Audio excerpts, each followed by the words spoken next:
सब कुछ अपने आप हो रहा है, ऐसा हम मानते कहाँ हैं। कोई यदि ये मान ले पूरे तरीके से कि उसकी कोई निजी सत्ता है ही नहीं, कि कर्ता के रूप में उसकी कोई अपनी हस्ती है ही नहीं, कि वो है ही नहीं करने वाला, कोई मान ले यदि ईमानदारी से ऐसा, तो खेल सारा खत्म ही हो जाए ना। यदि आप इस बात को भली भांति जानते ही होते तो आप में कोई विचार, कोई इच्छा उठती ही क्यों? अब एक विचित्र स्थिति हो जाती है। हम वो तो हैं नहीं जो भली भांति मानता और जानता है कि कोई निजी कर्ता होता नहीं। हम जीते पूरी तरह से इसी विश्वास में हैं कि हमें करना है, हमें पाना है, हमें पहुंचना है, हमें कमाना है। जी, हम इसी हिसाब में रहे हैं और ये हमारे अस्तित्व का केंद्र है। ये भाव और उस भाव के नीचे की वृत्ति कि मैं कुछ हूं और मैं जो हूं उसे कुछ करके दिखाना है, उसे अपनी कामनाएं पूरी करनी है, नहीं तो उसे शांति वगैरह नहीं मिलेगी। अब ऐसे मैं चल रहा हूं, ऐसे मैं जी रहा हूं, इस बात पर ठोस विश्वास है मेरा। इसी भाव के भीतर मैं फंसा हुआ हूं। कामनाएं तो हैं ही हैं जीवन में, और फिर जब कामनाएं पूरी ना हो या मूर्खतावश की गई कामना का जहरीला फल मिले, तो मैं अपने आप को समझा लूं कि नहीं, तुम्हारे करने से क्या होता है, ये फल तुम्हें तुम्हारे करने से थोड़े ही मिला है, करने वाला तो कोई और है। कहीं लिखा हुआ था कि तुम्हें दुख मिलना है इसलिए तुम्हें दुख मिला है, ये जो तुम्हें दुख मिला है ये तुम्हारी करतूत थोड़े ही है, करने वाला कोई और है। तो बड़ी शांति मिलती है, जैसा इन्होंने कहा। एक से एक उल्टे पुल्टे काम करो, और जब नतीजा विपरीत आए, विषैला आए, तो अपने आप को बोल लो कि ये जो नतीजा आया है इसका जिम्मेदार मैं नहीं हूं, करने वाला कोई और है। एक जो मूलभूत सिद्धांत है उसको बिल्कुल भुलाए रखो कि यदि करने वाला कोई और होता तो भोगने वाला भी कोई और होता। जो करता होता है वही भोगता भी होता है। यदि आप करता नहीं होते तो आप भोग कैसे रहे होते? यदि आप करता नहीं होते तो भोग की इच्छा क्यों होती आप में? हम में भोग की इच्छा भी है और हम भोगते भी हैं। हम सुख भी भोगते हैं, हम दुख भी भोगते हैं। अगर आप सुख दुख दोनों भोग रहे हो तो करने वाले तो आप ही हुए ना। वो होगा कोई और जो ये दावा कर सके कि करने वाला कोई और है, वो आप नहीं हो। आप अपना तथ्य भूलिए मत। किसी और को अधिकार होगा ये कहने का कि करने वाला कोई और है, आपको नहीं अधिकार है। आदर्श रूप से देखा जाए तो दो आंखें हैं तो सब कुछ साफ साफ दिखना चाहिए, पर आप यदि नशे में हो तो, यदि आप नशे में हैं तो किसी और को अधिकार दे दीजिए ये कहने का कि सब साफ दिख रहा है। आप मत कहिए कि आपको साफ दिख रहा है, आप अपनी बात करिए ना। सैद्धांतिक बात करके आपको क्या मिलेगा? सैद्धांतिक बात तो फिर अंतिम यह है कि कुछ है ही नहीं, ना आप है ना मैं हूं, करने वाला कोई और भी नहीं है क्योंकि कहीं कुछ हो ही नहीं रहा। फिर यहां पर भी क्यों ठहर जाते हो कि कोई और है करता? फिर तो ये कहो कि ना कुछ हुआ, ना कुछ हो रहा है, ना कभी कुछ होगा, समस्त गति ही मिथ्या है। ये बड़ा पलायनवादी सूत्र है। ये खुद को सांत्वना देने का बेईमान बहाना है। गलत दिशा में चलो, कोई विवेक नहीं, कोई ज्ञान नहीं, कोई प्रकाश नहीं, और जब परिणाम विपरीत आए तो कह दो ये तो भगवान की मर्जी थी। भगवान की मर्जी का परिणाम भी भगवान भुगतता ना, आपने क्यों भुगता? जो करता है वही भुगतता है। जो कर्ता भाव से मुक्त हो गया, उसके ऊपर अब भोक्ता होने का कोई बंधन बचता नहीं। जो शांति आप अनुभव भी करते हैं ये सब सुन के,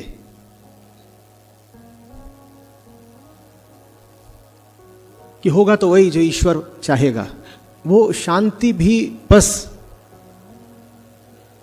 एक तरह का भगोड़ापन है।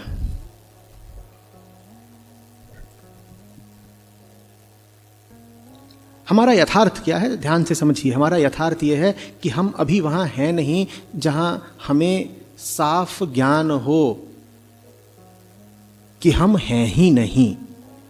देखिए, करने वाला कोई और तब होता है ना जब आप करता नहीं होते, ठीक? और आप करता तभी नहीं होगे जब आप होगे ही नहीं। जब तक आप हो तब तक आप करता ही हो। अहंकार का ही दूसरा नाम करता है। आप ये कैसे कह सकते हो कि मैं तो हूं पर मैं करता नहीं हूं? मैं हूं तो, पर करता कोई और है। मिथ्या बात हो गई, दोगलापन हो गया। जो कहे कि मैं करता नहीं हूं, उसे साथ ही साथ कहना पड़ेगा मैं करता नहीं हूं ही नहीं, मैं नहीं हूं। मैं करता नहीं हूं, अधूरी बात हुई। उसे कहना पड़ेगा मैं नहीं हूं, मैं हूं ही नहीं। अपनी दृष्टि में हम हैं या नहीं हैं? आप अपनी दृष्टि में हैं? कोई है यहां पर जो अपनी ही नजर में है ही नहीं? जब तक आप हैं, भली भांति गांठ बांध लीजिए कि आप ही करता हैं। आप हैं ना, तो आप ही करता है। भूल जाइए कि कोई और शक्ति, भगवान, ईश्वर इत्यादि कोई करता है। आप ही करता है। आप ही करते हैं, आप ही भुगतते हैं, और इसी से आपका कर्तव्य निर्धारित होता है कि हूं तो हूं ही मैं, कर तो रहा ही हूं मैं, तो कुछ ऐसा करूं ना कि इस करने के खेल से मुक्ति मिले। झूठ बोल दूंगा अगर कह दूंगा मैं हूं नहीं, हूं मैं। और करना ही है तो कुछ विवेक से करूं ना, कुछ समझदारी से करूं ना, साहस से करूं ना। डर डर के बेहोशी से करता चला आ रहा हूं हमेशा से, क्या मिला? यही कि कर्ता भाव और सघन हो गया, इतना ही मिला। सुधरने की पहली शर्त होती है जिम्मेदारी लेना। जो कह रहा है कि मैंने बिगाड़ा ही नहीं, वो कैसे कह देगा कि मैं सुधार लूंगा? और यदि आप कहना चाहते हो कि जीवन सुधारूंगा, संवारूंगा, तो पहले यह स्वीकार करना सीखो कि बिगाड़ने में भी मेरा ही योगदान था। ये बात हमें चुभती है क्योंकि हम बने रहना चाहते हैं पीड़ित, शोषित। हमारे साथ जो कुछ गलत हुआ वो परिस्थितियों का दोष था, दूसरों का अन्याय था। हमारे साथ जो कुछ हुआ,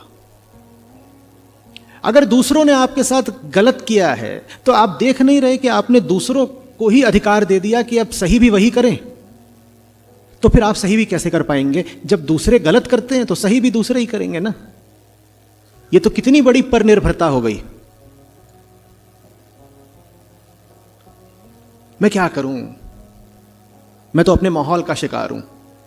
ये कह करके आपने कह दिया कि अब जब तक कोई बाहरी ताकत आकर के आपका माहौल ठीक नहीं करेगी, आपकी जिंदगी ठीक नहीं हो सकती। और बाहरी ताकत का तो कोई भरोसा नहीं, बाहरी ताकत पर हमारा कोई नियंत्रण नहीं। कौन जाने ऐसी कोई बाहरी ताकत हो ना हो, आए ना आए। अध्यात्म बेचारगी का नहीं, सशक्तिकरण का नाम है। जो व्यक्ति ये नहीं कह सकता कि हां मैंने किया, बेहोशी में किया भले ही, पर किया तो मैंने ही, वो व्यक्ति ये कैसे कहेगा कि बिगड़ी बनाऊंगा भी मैं ही? अब यहां हमारे लिए असमंजस हो जाता है क्योंकि हमारी तो संस्कृति में, हमारे भजनों में लगातार भाव यही है कि बिगड़ी कोई और बना दे।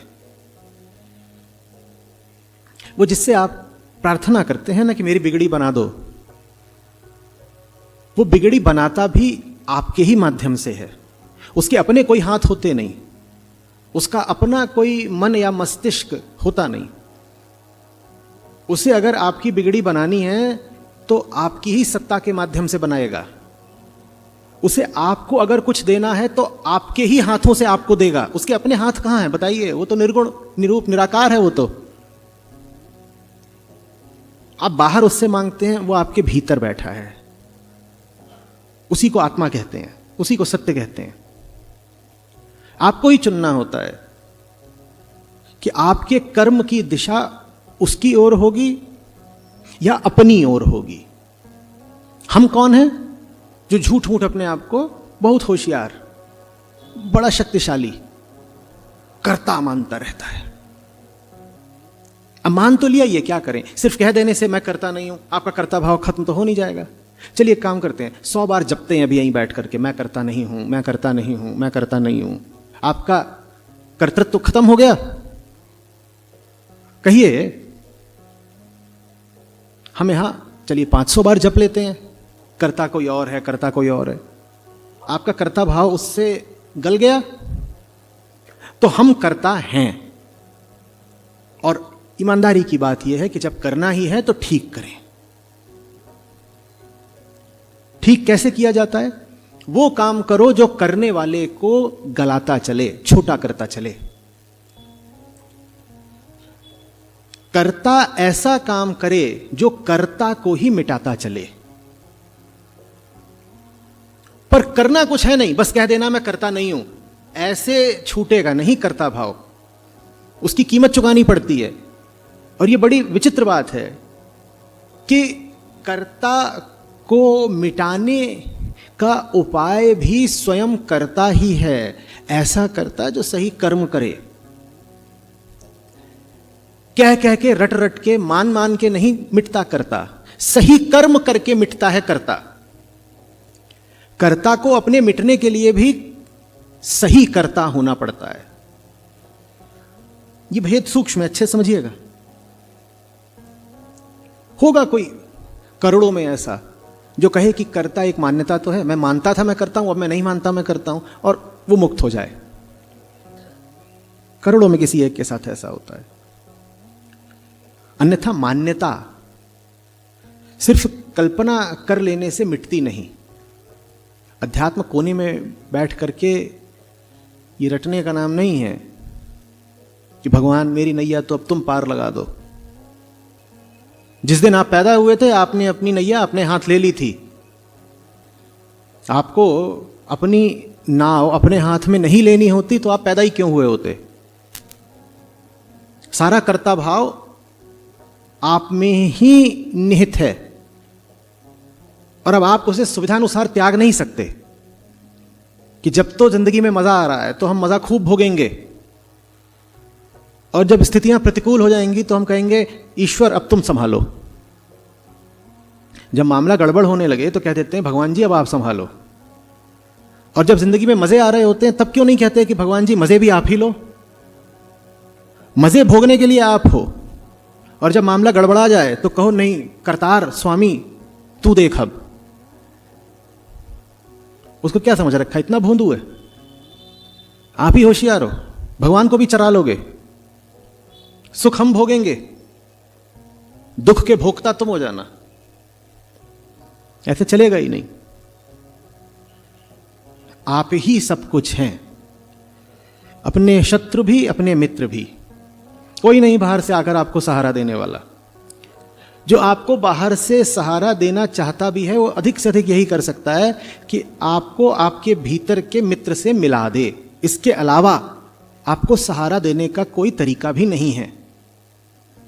कोई शक्ति नहीं उतरने वाली आसमानों से, कोई चमत्कार नहीं होने वाला। कोई भगवान कहीं बैठकर इस जगत की मशीन को नहीं चला रहा, उसे यहां के कलपुर्जों में कोई दिलचस्पी नहीं है। यह सब आपका प्रपंच है, यह सब आपने फैलाया है। आपने फैलाया है, आप संभालोगे। हां, जब अकेलापन बढ़ने लगे, बेचारगी अनुभव होने लगे, तो इतना याद कर लीजिएगा कि आप एक नहीं दो हैं। अकेला अनुभव करें तो थोड़ा अपने इर्द गिर्द झांक लीजिएगा। आपके भीतर ही एक पड़ोसी बैठा है आपका, उसकी संगति कर लीजिएगा, ताकत वहां से मिलेगी। अपने बाहर से कहीं से नहीं ताकत मिलनी। अध्यात्म जो जीवन को शक्ति से न भर दे, कौन सा अध्यात्म? अध्यात्म जिसमें व्यक्ति पर निर्भर हो जाए, घास के तिनके सा हो जाए कि हवा जिधर को ले जा रही है उड़े चले जा रहे हैं। कौन सा अध्यात्म है? और भूलिएगा नहीं कि अधिकांश लोग जो हवाओं के उड़े चले जाते हैं वो इसलिए नहीं हवाओं के भरोसे हैं कि उनमें बड़ा आध्यात्मिक समर्पण आ गया है। कारण दूसरा होता है। ऐसे लोग देखे हैं ना, जिधर को हवा बहती है उधर को ही चल देते हैं, खूब देखे होंगे। ये आध्यात्मिक लोग होते हैं। ये ऐसा इसलिए कर रहे होते हैं कि अब राम जिधर को ले जाएगा हम उधर को ही चल देंगे। नहीं, 99.99% ये अकर्मण्य आलसी लोग होते हैं। और खेद की बात है कि अधिकांशतः ये ऐसे भी होते हैं जिन्हें करना तो कुछ नहीं है, पर दूसरों के किए का सुख भी खूब लेना है। इन्हें भोगने से ऐतराज नहीं है, इन्हें करने से समस्या है। कोई और करके इनके सामने रख दे तो खूब भोग लेंगे, कहेंगे देखो राम ने भेजा है। अरे राम ने नहीं भेजा है, किसी ने मेहनत करके कमाया है और तुमको परोस दिया है, और तुम शोषक बनकर, एक्सप्लॉइटर बनकर किसी की मेहनत का खा रहे हो, और ऊपर को देख के कह रहे हो भगवान जी आपने भेजा, बड़ा अच्छा किया। ये कौन सा अध्यात्म है? बहुत सारे धार्मिक लोग इसी तरह के होते हैं। हम तो अब धार्मिक हो गए ना, हमें काम थोड़े ही करना है, काम दूसरे करें हमें खिलाएं, हम भजन करेंगे। ऐसा भजन किस काम आएगा? एक थे ऐसे ही, मैंने पूछा कि ये आप दूसरों का ही खाते रहते हैं, इतनी तो आपकी उम्र भी नहीं हो गई, आपको लाज नहीं आती? बोले हैं देने वाले के हाथ 1000 हैं। मैंने कहा 1000 में आपके भी 2 हाथ शामिल हैं या नहीं? या देने वाला सब हाथों से आपको देगा, बस आप ही के 2 हाथों से नहीं देगा? आप अपने ही इन दोनों हाथों को देने वाले का हाथ क्यों नहीं मानते? या दुनिया भर के हाथ भगवान जी के हाथ हैं और आपके अपने 2 हाथ भगवान के हाथ नहीं हैं? लक्ष्य है मुक्ति, और मुक्ति कैसे मिल जाएगी? जिम्मेदारी लिए बिना, दूसरों पर निर्भर रहे रहे मुक्ति मिल सकती है क्या? बोलिए। जो दूसरों पर आश्रित है, आर्थिक तौर से, मानसिक तौर से, भावनात्मक तौर से, उसके लिए कौन सी मुक्ति?